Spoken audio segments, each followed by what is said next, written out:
ॐ सहनाववतु सहनौ भुनक्तु सह वीर्यं करवावहै तेजस्विनावधीतमस्तु मा विद्विषावहै। ॐ शान्ति शान्ति शान्तिः। हरिः ओम्।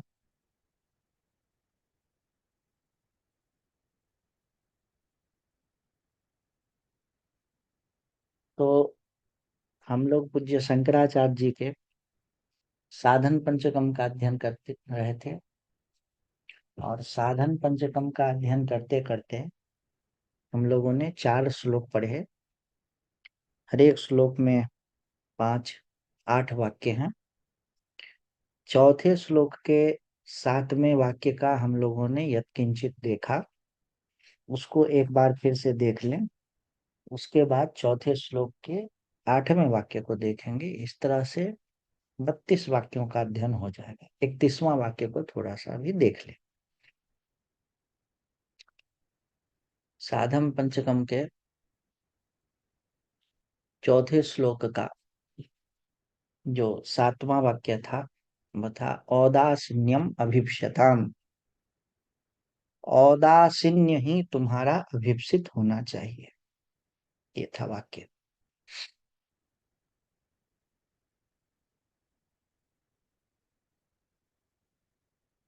सामान्य अर्थ इसका हो गया उदासीनता अभिप्सित होना चाहिए। इसमें हम लोगों को यह समझना है कि जगत से व्यवहार करने के 4 गलत तरीके हैं।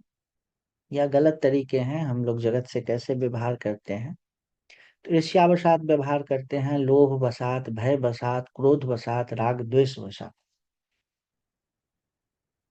पतंजलि मुनि ने कहा है नहीं, योग सूत्र में आया है अगर व्यवहार करना ही है तो कैसे करो, मैत्री करुणा मुदिता उपेक्षा। साधुओं से मैत्री, पुण्यात्मा से मुदिता, दुखी से करुणा और पापियों से उपेक्षा। हम लोग गलती क्या करते हैं कि जो हमारी दृष्टि में गलत कर रहा है उस पर क्रोध करते हैं, खुद दुखी होते हैं।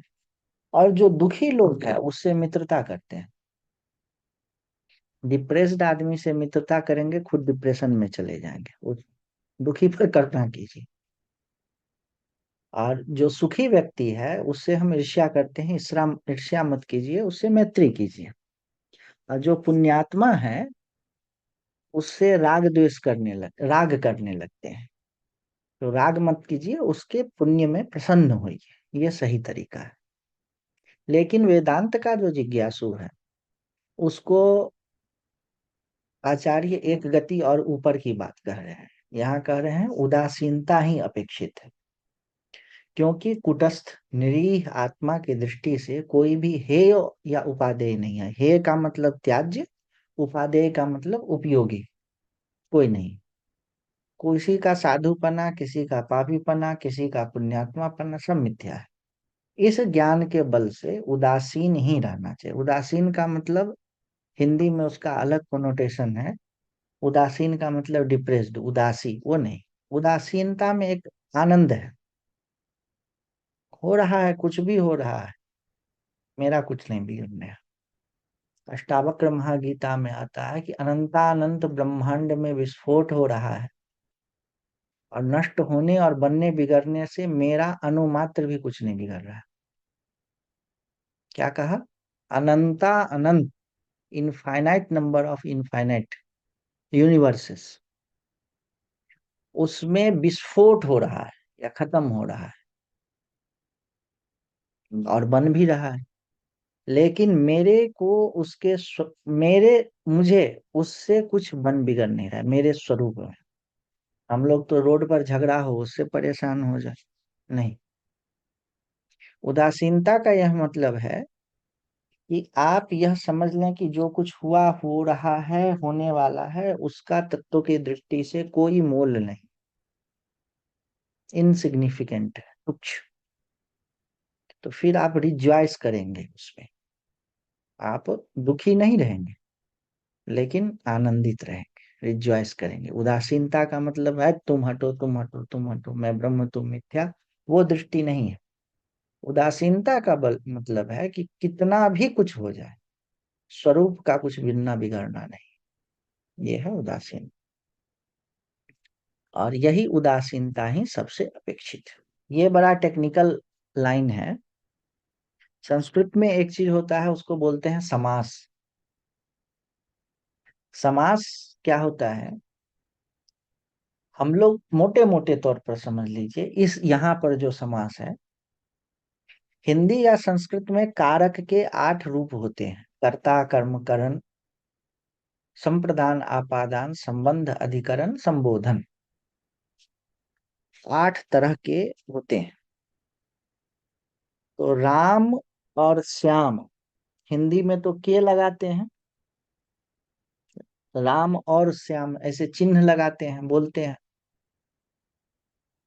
अंग्रेजी में, संस्कृत में राम श्याम ऐसे बोलेंगे। एक साथ बोलना होगा तो राम श्यामौ ऐसे बोलेंगे।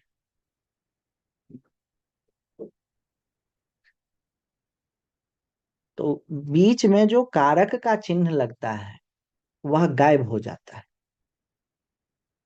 जन कृपा निष्ठुर नैष्ठुर्यम उत्सृज्यता। अब ये जो है जन और कृपा, ये जो है जन और कृपा,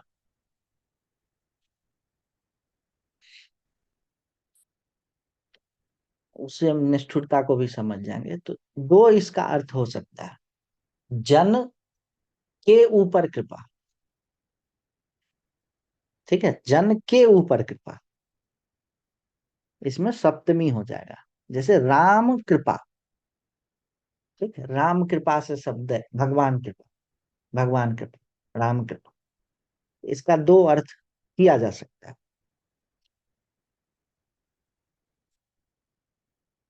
राम, भगवान ने जो हम पर कृपा किया वह भी राम कृपा कहलाएगी। और राम नाम का कोई व्यक्ति है, उस पर किसी ने कृपा किया, वह भी राम कृपा कहलाएगी। कोई उपासक होता है तो उनके द्वारा उपासित जो होते हैं भगवान, उनको कहते हैं तद कृपालु। जैसे विभीषण कृपालु या विभीषण कृपा, मतलब विभीषण के ऊपर जिन्होंने कृपा किया वो हो गए, वो राम होंगे। इसको समझिएगा, समास को। जन के ऊपर कृपा या जन के द्वारा हम पर जो कृपा किया गया, दोनों इसका अर्थ। आगे बढ़े। जन कृपा नैष्ठुर्यम, इसके दो अर्थ हैं। जनेशु सप्तमी, कृपा निष्ठुरता। जनता के ऊपर, लोगों के ऊपर कृपा और निष्ठुरता। जो कृपा साधक जन के ऊपर, जन के ऊपर करे, और कृपा और निष्ठुरता का कर्ता कौन हो गया? साधक। उसको छोड़ देना चाहिए। दूसरा अर्थ क्या हो गया? जना नाम कृपा, जनों का कृपा और निष्ठुरता। जो जन साधक के ऊपर कृपा करे, कृपा और निष्ठुरता का कर्ता कौन हो गया? जन। इसको भी छोड़ देना चाहिए। दोनों अर्थ लीजिए। जन के ऊपर कृपा और निष्ठुरता, जो साधक जन जन के ऊपर करे कृपा और निष्ठुरता करने वाला साधक, वह छोड़ देना चाहिए। दूसरा क्या? जनों का कृपा और निष्ठुरता, जन साधक के ऊपर कृपा करे, कृपा और निष्ठुरता करने वाला जनता है, उसको भी छोड़ देना चाहिए। जनों के ऊपर कृपा और निष्ठुरता का कर्ता कौन है? साधक। यह छोड़ देना चाहिए। यानी आप जो सोचेंगे कि थोड़ा कृपा कर दें, छोड़ दीजिए। कृपा करना आपके मेरे बस की बात नहीं। होता है ना कि थोड़ा ज्ञान हो गया तो लगे बताने, घींच घींच कर बताना नहीं। आपका क्या होगा कई बार ये प्रश्न उठा है कि ज्ञान कैसे हो। हमने कहा मुझे नहीं मालूम ज्ञान, मैं तो जो शास्त्र है वो बता रहा हूँ। उसमें हो जाए ठीक है, और शास्त्र के बल से, मेरा कोई उसमें वो नहीं। आजकल जो चला है कि गुरुजी ने, महाराज जी इतने इतने साधना की, कभी ये जिम्मेदारी नहीं ली, कभी नहीं, किसी का भी, इतने बड़े बड़े लोग आते थे सभी, कभी जिम्मेदारी नहीं।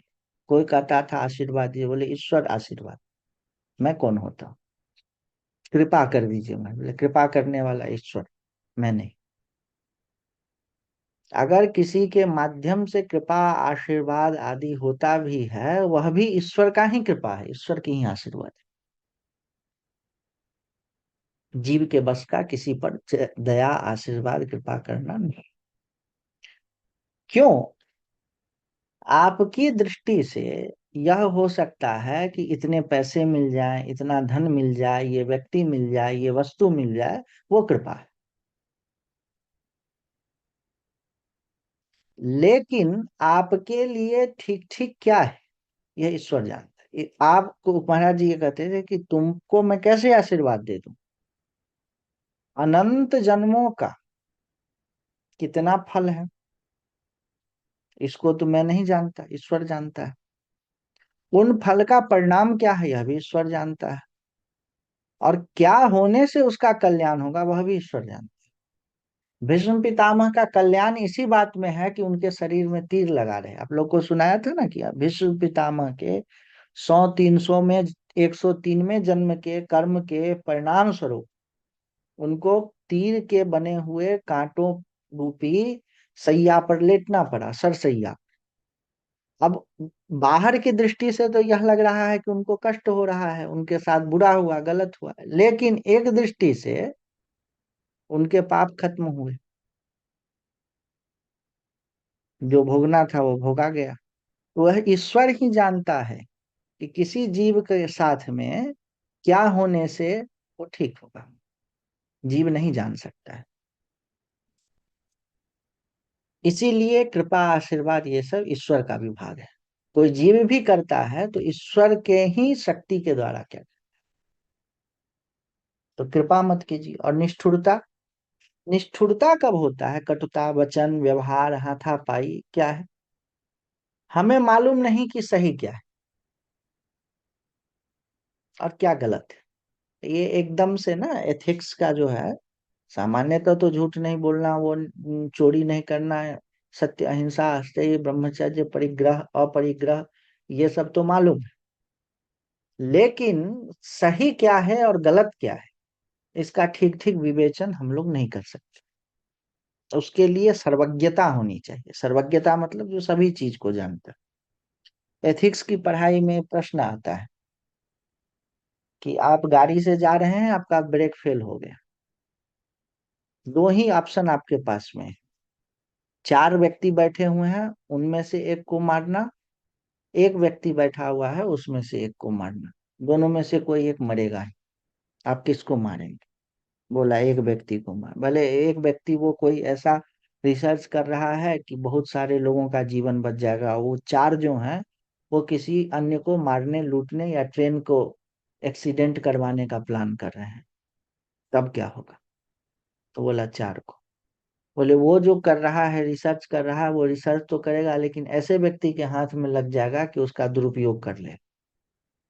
और ये चार व्यक्ति जो है करने की कोशिश करेंगे, लेकिन मतलब कि अनंत आगे तक का बात आप जाने तब तो आप समझें कि सही क्या है गलत क्या है। जो सर्वज्ञ है वही जान सकता है, सर्वज्ञ ईश्वर है। इसीलिए क्या सही है क्या गलत है, इसकी बहुत ज्यादा पकड़ जो है ना, वो रखने से माथा खराब होता है और कुछ होना नहीं। हम लोग को याद है, रायवाला में जब रहते थे तो ऋषिकेश के जंगल में, एकदम एकांत में, जंगल मतलब जंगल, जंगल मतलब बगीचा नहीं, जंगल मतलब पूरा ही जंगल, जहाँ शेर बाघ भालू चीता आदि रहते हैं, घुसते जाइए जंगल में।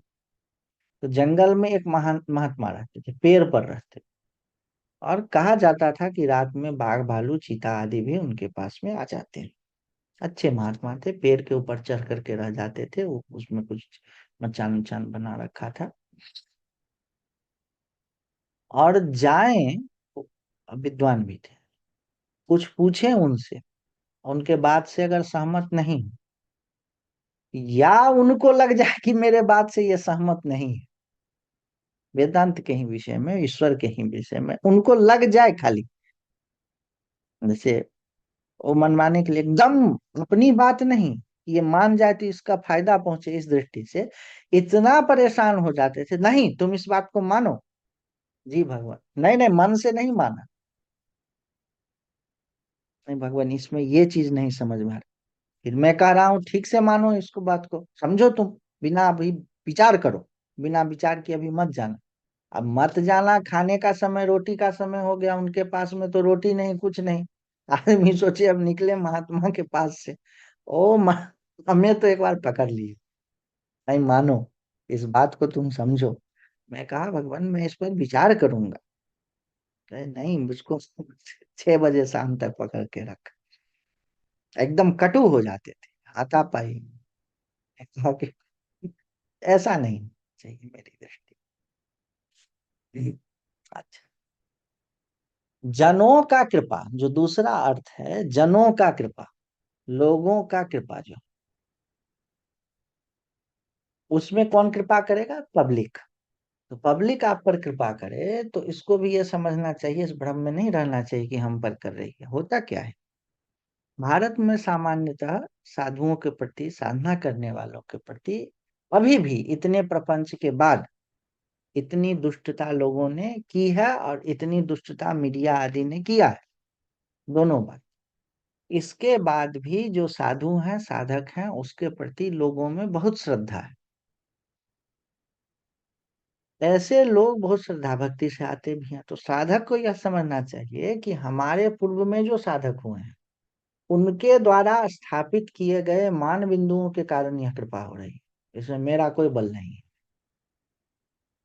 अगर इसमें मेरा बल हो तो किसी ऐसे देश में चले जाइए जहां साधुओं के बारे में लोग नहीं जानता है, बड़े सिद्ध हों आप, भूखों मरना पड़ेगा, और ज्यादा वो कीजिएगा तो जेल में डाल देगा। भारत में ही संभव है। क्यों? क्योंकि पूर्व पूर्व के साधकों ने ऐसा नजीर, उसको बोलते हैं, ऐसा एग्जाम्पल सेट करके गए हैं, उस कारण से करते हैं। आप कितना भी तेजस्वी तपस्वी हुई, लाख तेजस्वी तपस्वी हुई, जहां पर ये एग्जाम्पल सेट नहीं है, वहां पर आपको होमलेस समझा जाएगा, बेवकूफ समझा जाएगा, अनुत्पादक समझा जाएगा, ये कुछ करता नहीं है और चुपचाप पड़ा रहता है, not not productive human being. ये तो महापुरुषों ने, हमसे पूर्व पूर्व के महापुरुषों ने सेट कर दिया एग्जाम्पल कि नॉट प्रोडक्टिव होना और नॉट कंज्यूमर, नॉन कंज्यूमर होना बहुत बड़ी चीज है। इतने बड़े ब्रह्मांड में आप कम से कम कंज्यूम कर रहे हैं, भोक्ता नहीं हो रहे हैं, बड़ी बात है। आपको नमस्कार। अच्छा, उसी तरह से साधकों पर सामान्य जन निष्ठुर व्यवहार भी करते हैं, कभी कभी मौज में आकर के। तो उनको लगता है कि मेरे साथ नहीं चले, भैया साधु आदमी है हम, हमको हमारे साथ क्यों ऐसा किए। जान लीजिए, यह संसार है, इसीलिए लोगों की कृपा और निष्ठुरता उससे प्रभावित नहीं होना है, ये तात्पर्य। लोगों पर भी कृपा और निष्ठुरता नहीं करना है। निष्ठुरता का मतलब ऐसा नहीं कि कोई मिलने आया तो उसको डांट दिया, भगा दिया, कुछ कर दिया, ऐसा नहीं। और लोगों के कृपा और निष्ठुरता में भी बहुत अटैच्ड नहीं होना है, ये मतलब है। आज दिव्या जी आई हैं, इनका प्रश्न था कि बचपन में हम लोगों ने जो गड़बड़ी किया उसका फल भोगना पड़ेगा कि नहीं भोगना। क्योंकि यह कहा जाता है, इनका कहना था कि यह कहा जाता है कि बचपन में किए गए कर्मों का कोई फल नहीं होता। तो इसका कोई भगवान के पास में लीगल एज है क्या कि इतने दिनों तक तो नहीं होगा और इतना बर्थडे मना लेने के बाद हो जाएगा उसका फल? ऐसा नहीं। एक मैच्योरिटी का उम्र होता है, और उस हिसाब से मन में राग द्वेष के संस्कार बनते हैं। कर्म के पीछे जो आपका इंटेंशन है, वह इंटेंशन की इंटेंसिटी वो बनना शुरू होती है एक आयु के बाद। छोटा बच्चा है, वैसे हाथ फेंक रहा है, ऐसे कर रहा है, कुछ कर रहा है, उस उससे उसका पेट वेट में वायु वायु भी नहीं बनता है, गैस नहीं बनता है छोटे बच्चों को सामान्यतः। माता पिता जबरदस्ती खिला दिए तो अलग बात है, उछल कूद करते रहते हैं। तो उसके द्वारा किए गए कर्म का कोई ऐसा नहीं, लेकिन ईश्वर के पास में कोई ऐसा लीगल एज नहीं है। जब उसका जीव तो पुरातन है, अनंत काल से। हाथ पैर शरीर और मन, ये तो उसके द्वारा उपयोग किए गए इंस्ट्रूमेंट्स हैं। तो इन इंस्ट्रूमेंट्स की एक मैच्योरिटी मैच्योरिटी आ जाती है, जिसमें उसको मैं, मेरा, मेरा फायदा, मेरा नुकसान, और मेरे फायदे नुकसान के प्रति आग्रह की इंटेंसिटी वो बढ़ते चली जाती है जीवन के साथ साथ। उस इंटेंसिटी के आधार पर किए गए कर्मों का हिसाब होता है। इंटेंसिटी और इंटेंशन देखा जाता है। नहीं तो चाकू मारने का काम डॉक्टर भी करता है, चोर भी करता है। चोर में भी अगर कोई चोर ऐसा हो कि अत्यंत क्रोध के कारण करे चाकू मारने का काम, उसके द्वारा किए गए कर्म की जो गहनता है, जघन्यता है, वह उसके मन पर बहुत ज्यादा प्रभाव डालेगी। तो यहाँ पर ईश्वर का जो कानून या कर्म का फल है, यह कोई लॉ के किताब से नहीं चलता है। यह आपके इंटेंशन और इंटेंशन की जो गहराई है, इंटेंसिटी है, उसका पावर है, उसके आधार पर होता है उसका निर्णय। एक बहुत बड़े राजा थे, और उन्होंने सर्व त्याग करके सन्यास ले लिया, साधु हो गए। बहुत बड़े राजा थे महावीर के समय में।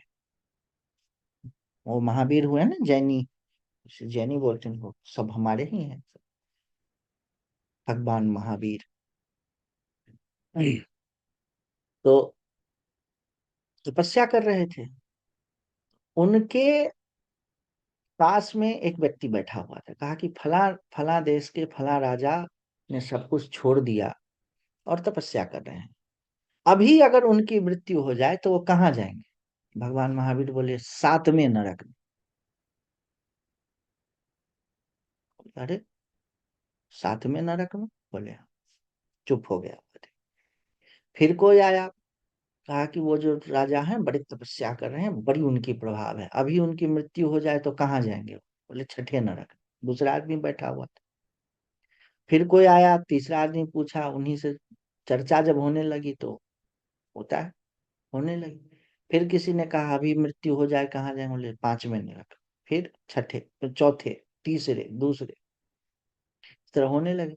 अंतिम में थोड़ी देर के बाद आया कि उनका आसन उठ गया, ये हो गया या कुछ हो गया। फिर आया कि उनकी मृत्यु हो गई। किसी ने कहा कि वो राजा थे, तपस्या कर रहे थे, उनकी मृत्यु। बोले क्या? वो एकदम ऊंचे के लोक में चले। एक आदमी जो पूरे समय तक बैठा हुआ था पूछा कि आपने किसी एक को कुछ जवाब दिया, एक को कुछ जवाब दिया है, क्या बात है? तो उन्होंने कहा, भगवान ने, कि जिस समय में वो तपस्या कर रहे थे, अपना राज्य तो अपने पुत्र को दे दिया था, उनके पुत्र पर हमला करने के लिए एक राजा जा रहा था पूरा गाजा बाजा सेना के साथ। ये बात उनको पता चल गई, तो उन्होंने कुछ किया नहीं। लेकिन उनके मन में यह आ गया कि ये राजा बड़ा दुष्ट है, मेरा धार्मिक पुत्र, मैं भी धार्मिक, उसके राज्य पर हमला करना। तो उनके मन में बहुत द्वेष के संस्कार जग गए।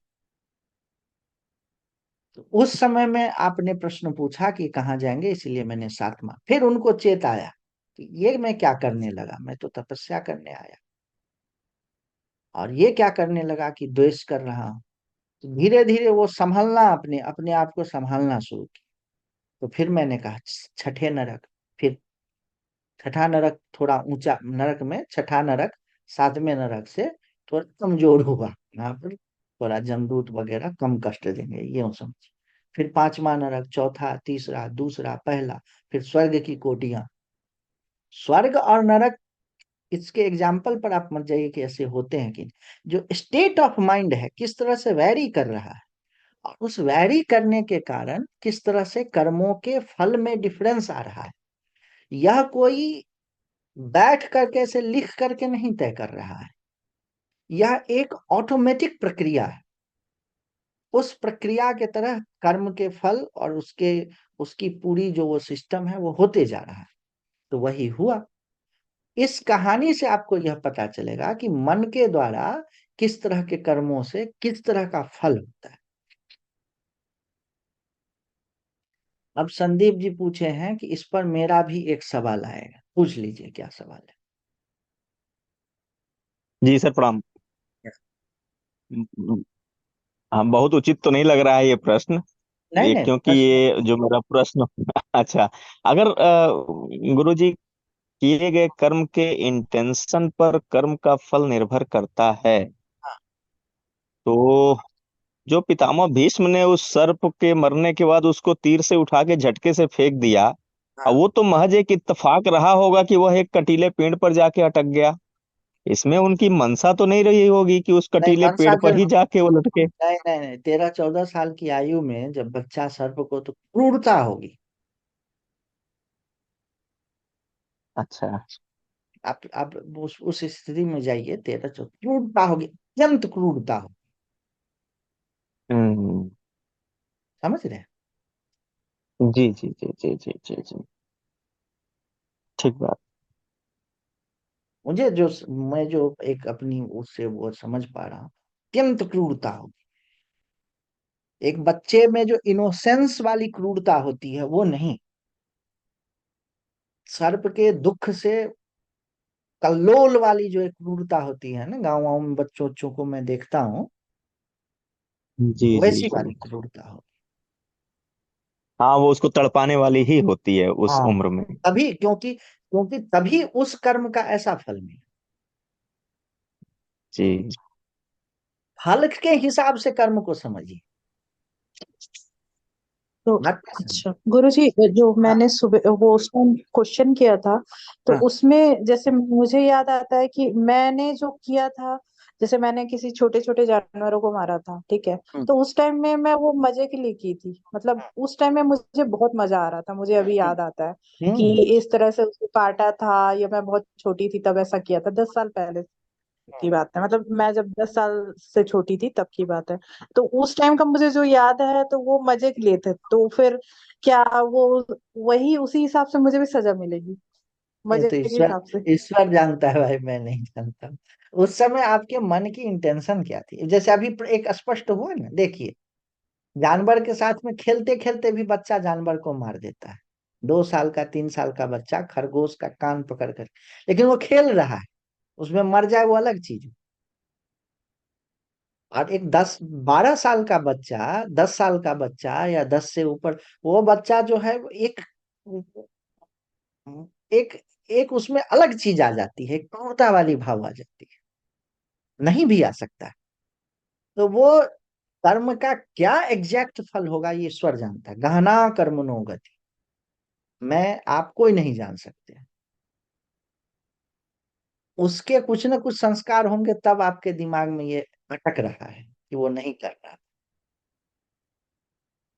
बात समझ रहे हैं? कुछ न कुछ उसके इंटेंसिटी जरूर होगी। अब उसका जो भी परिणाम हो, अब आप अभी अपने जीवन में जब 10 साल के थे उसकी चिंता क्यों कर रहे हैं? कितने युद्ध लड़े होंगे, कभी राजा बने होंगे, कभी पुरुष शरीर मिला होगा, कभी स्त्री शरीर मिला होगा, कभी शेर बाघ भालू बने होंगे। उसकी चिंता नहीं कीजिए। ये मतलब कर्म के फलों से आत्यांतिक छूट जाए, उसका उपाय है वेदांत। अगर उतना सोचने लगेंगे तो फिर तो मुश्किल में पड़ जाएंगे, क्या क्या किया है। नीतीश जी क्या कह रहे थे? प्रारब्ध से जुड़ा हुआ मेरा एक प्रश्न था। जी नमस्कार गुरुजी। बोलिए। पूछ रहे थे कि जब प्रारब्ध से ही सारी चीजें तय हो जाती है, तो हम किसी कर्म उसका फल क्यों मिलता है? क्योंकि हम जो कर्म कर रहे होते हैं वो भी तो प्रारब्ध के द्वारा तय हुआ है। जैसे आपको, हाँ जी, 103 समझ गया। एक 103 चीज जन्म पहले। ऑटोमेटिक, जी। ऑटोमेटिकली एक चीज चल रहा है, तय है। हम्म। उस तय के हाँ। अनुसार आप करता भी हैं, आप भोगता भी हैं। जी। तय है, लेकिन उस तय के हिसाब से आप करता भी हैं, करने वाले भी आप हैं। आपका कहना है कि हम्म। तय तय है ऑलरेडी, तो मैं उसका कर्ता केवल बनूं, भोक्ता नहीं बनूं, नहीं चलेगा।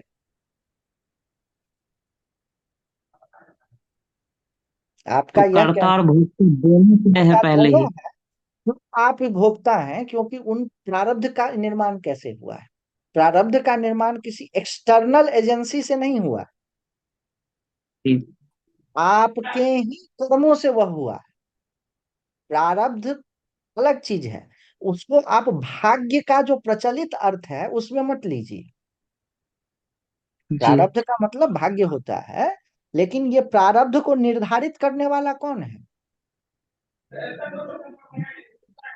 जन्म, जब जन्म। जन्म लेते। हाँ, जन्म को निर्धारित करने वाला कौन है? पिछला जन्म। आपके कर्म।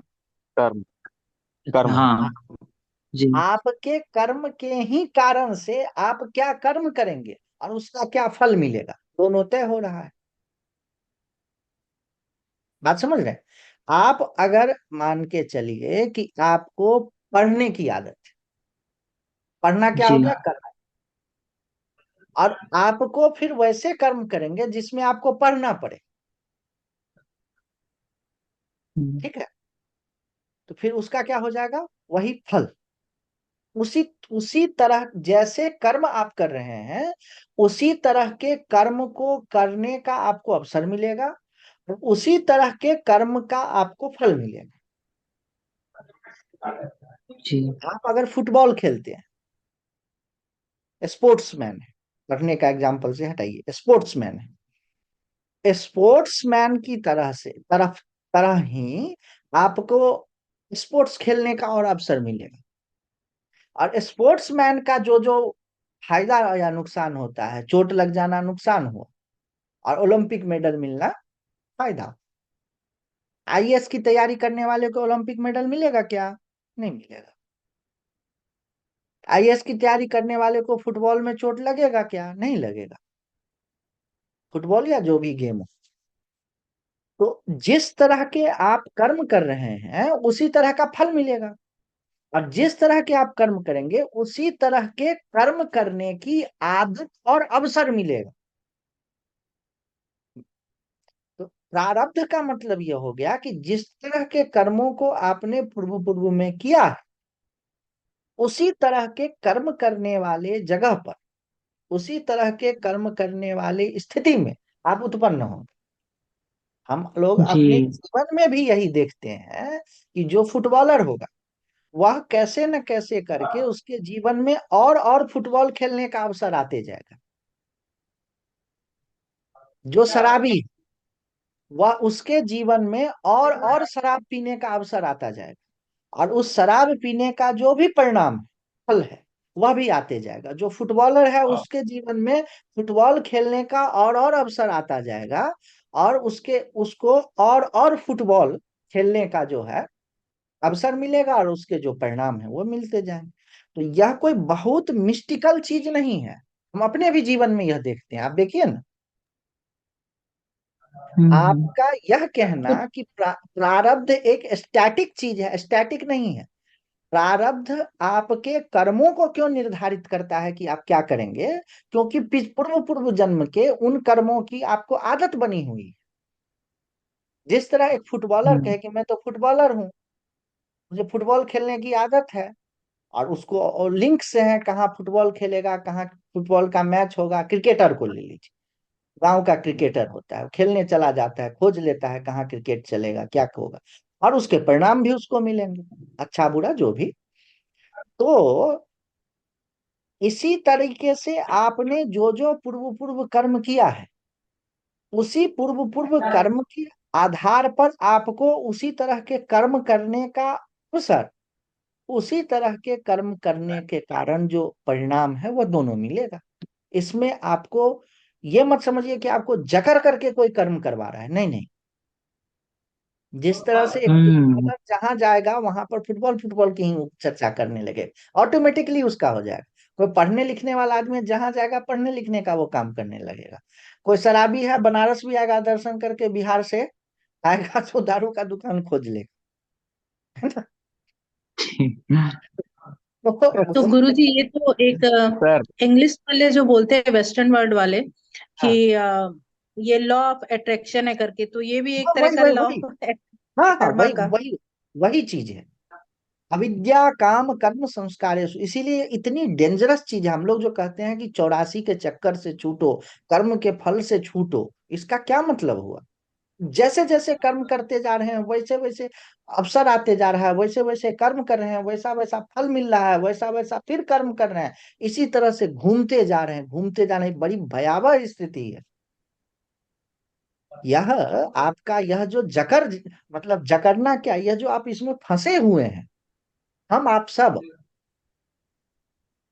ये कोई छोटी मोटी नहीं बात है, ये बड़ी गंभीर बात है। आपको कोई चॉइस नहीं है। आपको कोई, सोचते हैं लेकिन बहुत लिमिटेड चॉइस है, बहुत लिमिटेड वो है। इसीलिए वेदांत की इतनी महिमा है।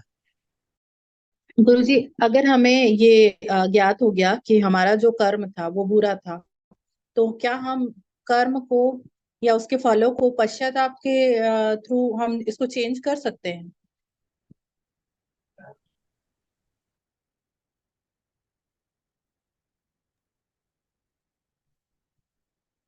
कर सकते हैं।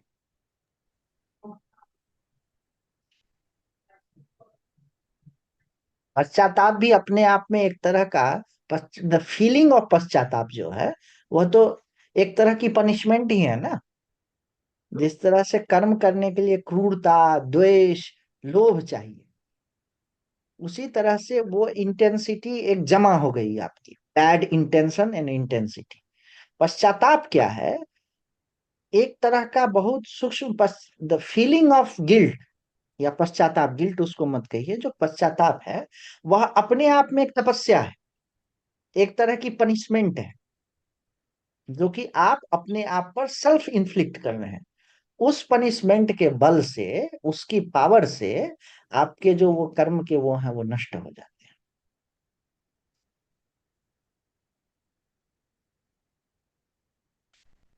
संदीप जी कुछ कह सर रहे थे। क्या ऐसा, जी जी जी, थैंक यू हाँ सर इजाजत देने के लिए। हाँ। क्या ऐसा कहा जा सकता है कि पिछले जन्मों में जो हमने कर्म किए हैं उसके अनुसार अगर वर्तमान में हमें हमारे लिए कर्म निर्धारित हैं, हम्म, तो उस कर्म को करने का तरीका वह इस जन्म का हमारा है? हम उस कर्म को किस तरीके से कर रहे हैं, इसमें क्या हमें थोड़ी फ्रीडम है वर्तमान थोड़ी, जन्म में? थोड़ी फ्रीडम है। उसको फ्रीडम कह लीजिए या जो भी कह लीजिए, चॉइस कह लीजिए। और ठीक गहराई पर अच्छा, आइए तो कोई फ्रीडम नहीं। वह भी निर्धारित है। लेकिन उसमें जो ऑप्शंस है ना, वही फ्रीडम। गुरुजी प्रारब्ध को एक अवसर की तरह समझ सकते हैं कि ये हमें हाँ अवसर देता है एक तरीके का जिंदगी जीने का, हाँ, और हम उसमें प्रारब्ध, कैसा करते हैं हाँ वो। प्रारब्ध अवसर देता है, उसमें भी जो चॉइसेस आपको मिलते हैं, वह चॉइसेस भी कर्म से ही निर्धारित होता है। बड़ा ही डायनामिक चीज है वो। जिस तरह से आपके पास में 500 रुपया है, आप एक रेस्टोरेंट में गए, और आपके पास में 3000 रुपये है और एक रेस्टोरेंट में गए, आप किस रेस्टोरेंट में जाएंगे यह प्रारब्ध तय करेगा। और वही प्रारब्ध यह भी तय कर रहा है कि उस रेस्टोरेंट की मेन्यू क्या क्या है। उस मेन्यू में आप चूज कर सकते हैं। लेकिन 500 वाले रेस्टोरेंट में 10 विकल्प है आपके पास, ढाबा है वो। और 3000 वाला जो रेस्टोरेंट है उसमें 200 विकल्प है आपके पास। तो कहीं पर तो आपको 10 विकल्प मिलना, कहीं पर 200 विकल्प मिलना, यह भी 500 और 3000 पर ही निर्धारित हुआ है।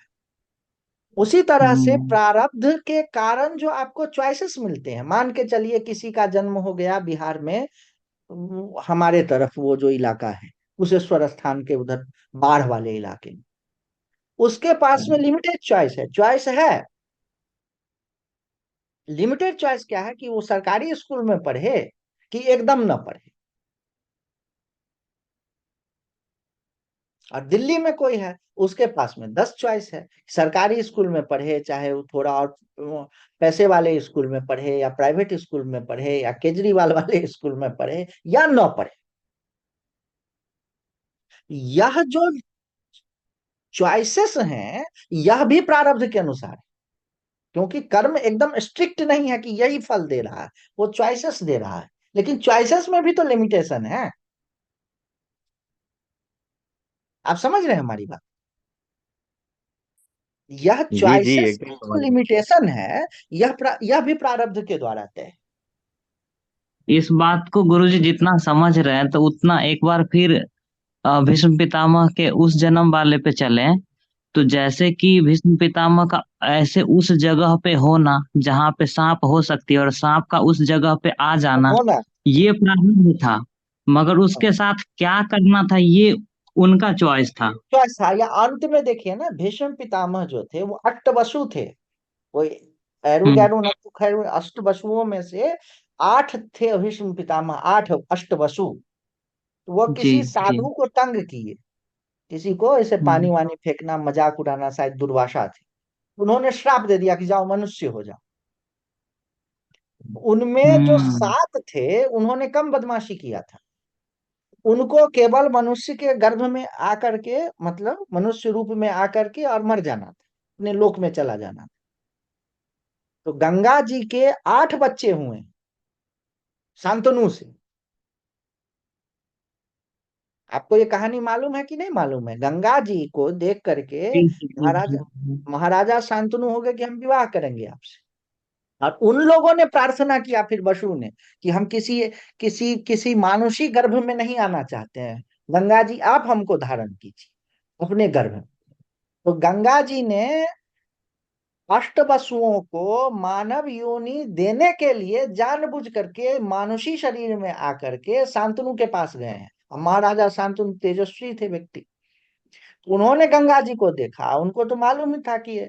तो फिर गंगा जी को उन्होंने कहा, शर्त हुई कि ठीक है हम आपसे विवाह करेंगे, लेकिन बच्चे जो होंगे हमारे, उन बच्चों का मैं क्या करूंगी उस पर आपका कुछ नहीं चलेगा। और अगर आप बोल देंगे कि उन बच्चों को ऐसा क्यों कर रहा है, वैसा क्यों कर रहा है, तो मैं को छोड़ के चली जाऊं। 7 बच्चे हुए, या होने के साथ में उनको डुबो दिया गंगा जी। डुबो क्या दिया? उनकी दृष्टि से देवताओं के लोक में देवलोक के भोगों को वो आनंद ले रहे थे बसु, उनको मनुष्य बनना पड़ा। क्या फायदा? जन्म लेते ही सातों एक एक बच्चों को डुबो दिया गंगा जी। डुबो क्या मतलब? ऊपर भेज दी, ऊपर के लोग। क्योंकि भीष्म पितामह ने ज्यादा बदमाशी किया था उस साधु के साथ में, हंसी मजाक, इसीलिए इनको ज्यादा समय तक रुकना पड़ा। तो इसके मामले में भी शांतनु ने बोल दिया, देखिए कैसे चीजें पूर्व निर्धारित है कि नहीं अब तुम दुष्ट हो, तुमको इसको नहीं हम वो करने देंगे, डुबोने देंगे। गंगा जी बोली बस हो गया, अब हमारा आपका संबंध खत्म। खैर मैं इसको ले जा रही हूँ, इसको ट्रेनिंग दे करके मैं आपको वापस भेज दूँ। ये है हम्म। कथा। अब देखिए एक दूसरे से कर्म की जो लिंक्स एंड चेन है, इतने वेरिएबल्स हैं ना इसमें, चेस का गेम जैसे होता है ना। जी। हाँ, ये हुआ तो ये होगा, तो ये होगा, और एक एक वेरिएबल्स इतने हैं कि ये होने से ये पूरी हो जाएगी। एक कोई ट्रैक नहीं है चेस के गेम में, शतरंज में कोई एक ये नहीं है कि इसके बाद में यही हो सकता है। लेकिन उसमें लिमिटेशन है कि इसके बाद में ये चीजें हो सकती है, इस चाल के बाद में ये 1000 चीजें हो सकती है। अनलिमिटेड नहीं है वहां। हम्म ठीक है ना? लेकिन उन 1000 चीजों में फिर एक जो चीज हुई, उसमें भी फिर नेक्स्ट चाल में फिर ये 1000 चीजें हो सकती है, ये चाल नहीं हो सकती। तो ये प्रारब्ध की क्या है, चॉइस भी है और लिमिटेशन भी है। इस हिसाब से इसको समझिए। जी। अब स्पष्ट हो गया? एकदम स्पष्ट हो गया गुरु जी, इसमें बहुत बढ़िया। हाँ, ये जो चॉइस की जो है ना, चॉइस भी है लेकिन चॉइस में भी लिमिटेशन है, यह भी प्रारब्ध तय करता है। सोमालिया में कोई बच्चा जन्म लिया है, उसके पास में क्या क्या चॉइस है, उसमें से वो ड्रग डीलर भी बन सकता है पढ़ लिख करके सोमालिया की सरकार में आकर के, और यूनाइटेड नेशंस में आकर के फिर कुछ अच्छा भी कर सकता है। लेकिन उसके पास भी चॉइस की लिमिट है, कि वह या तो ड्रग, मतलब एक लिमिट है